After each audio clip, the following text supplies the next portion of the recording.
Bonsoir Jennifer. Bonsoir David, bonsoir à tous. 9 affirmations qu'on entend souvent, alors plus ou moins discrètement, plus ou moins affirmées au grand jour. Les premières, elles concernent la transmission du virus.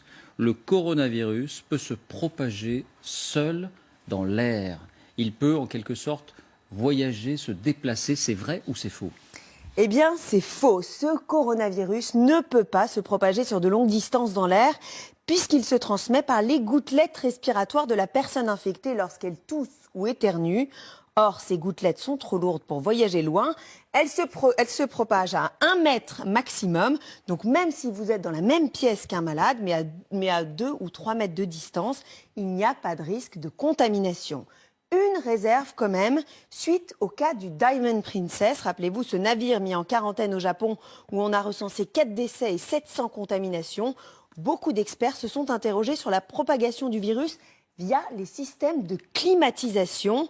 Les gouttelettes émises par des patients contaminés auraient pu voyager dans les conduits d'aération, surtout que le système d'aération au sein des cabines n'était pas pourvu de filtres comme ceux prévus dans les hôpitaux. Mais le virus peut survivre sur des objets comme les billets de banque si les gouttelettes tombent dessus d'une certaine manière. C'est vrai ou c'est faux ? C'est vrai, mais le risque est très faible. Les données scientifiques montrent que le coronavirus peut survivre sur des objets pendant quelques heures, voire exceptionnellement quelques jours. Si une personne infectée touche ou éternue sur cet objet, il peut être contaminant. La meilleure protection consiste donc à se laver les mains régulièrement. En Chine, on a d'ailleurs vu des opérations massives de désinfection de billets de banque, notamment à Wuhan. En revanche, pour les experts, si vous recevez un colis en provenance de Chine, il n'y a aucune chance qu'il soit contaminé, car le temps de transport et notamment la sécheresse de l'air dans les avions aurait tué le virus. La désinfection des billets de banque, ça fait beaucoup rire le professeur Eun.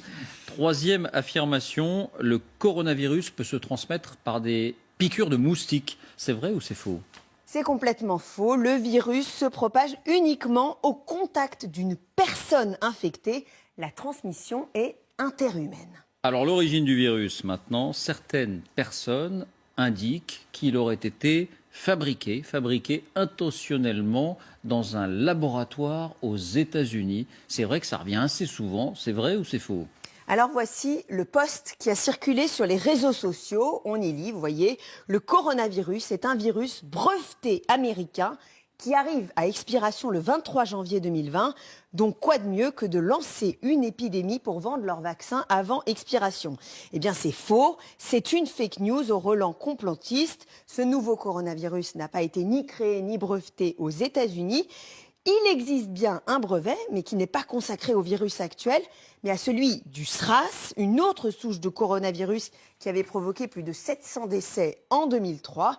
Deuxième fake news, et on s'en rend bien compte aujourd'hui, il n'existe aucun vaccin pour le Covid-19 qui sévit en ce moment. Bien, sur la gravité du virus, on entend beaucoup de choses aussi. Ce virus est très mortel, très létal. C'est vrai ou c'est faux ?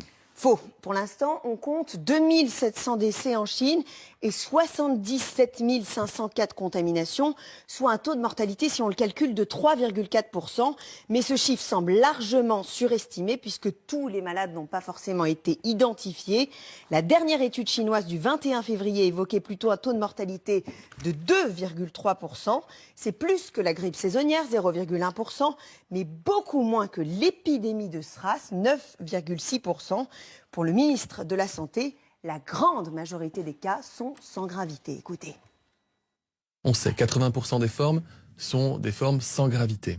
15% des formes sont considérées comme sévères, c'est-à-dire avec une forte fièvre et des troubles respiratoires. 5% des formes sont dites réanimatoires, c'est-à-dire que 5% des malades contaminés par le virus vont faire un séjour en réanimation. Voilà, et j'ajoute qu'à l'instant, le bilan évolue en Italie. On est à 10 morts désormais. On était à 7 morts, on passe à 10 morts. Autre affirmation sur la gravité, seules les personnes âgées sont susceptibles de mourir de l'infection par ce virus. C'est vrai ou c'est faux ?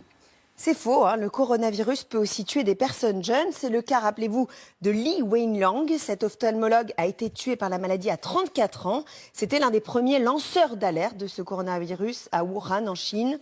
On sait aussi que l'habitant de Codogno, Mattia, qui a propagé l'épidémie en Lombardie, n'avait que 38 ans et qu'il est dans un état grave en ce moment, hospitalisé à Milan.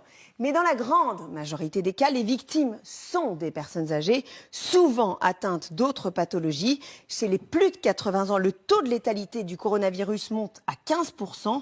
À l'inverse, pour les moins de 39 ans, ce taux chute à 0,2%. Bien, donc globalement, il n'est pas très dangereux, mais on entend dire qu'il est très contagieux. C'est vrai ou c'est faux?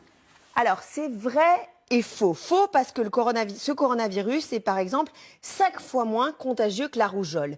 Mais ce qui inquiète, c'est qu'on peut être contaminé et passer facilement sous les radars.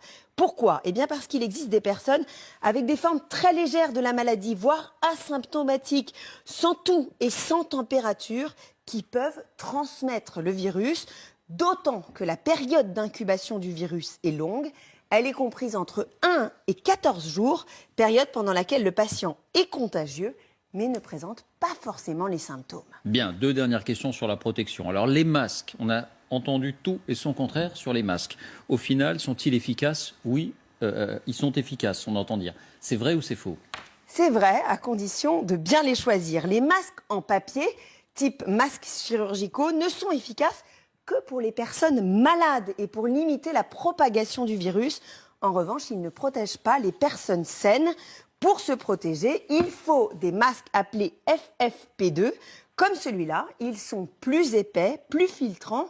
Ils sont efficaces 3 heures. Après, il faut les jeter. Ce sont notamment les masques qu'utilisent les soignants au contact des malades. Dernier point, lorsqu'on est vacciné contre la grippe, on nous encourage chaque année à nous vacciner contre la grippe, on est de ce fait protégé contre le coronavirus. C'est vrai ou c'est faux? C'est complètement faux. Le vaccin contre la grippe n'est absolument pas efficace, tout comme les vaccins contre les pneumonies qui n'offrent aucune protection contre ce nouveau coronavirus. Merci beaucoup Jennifer.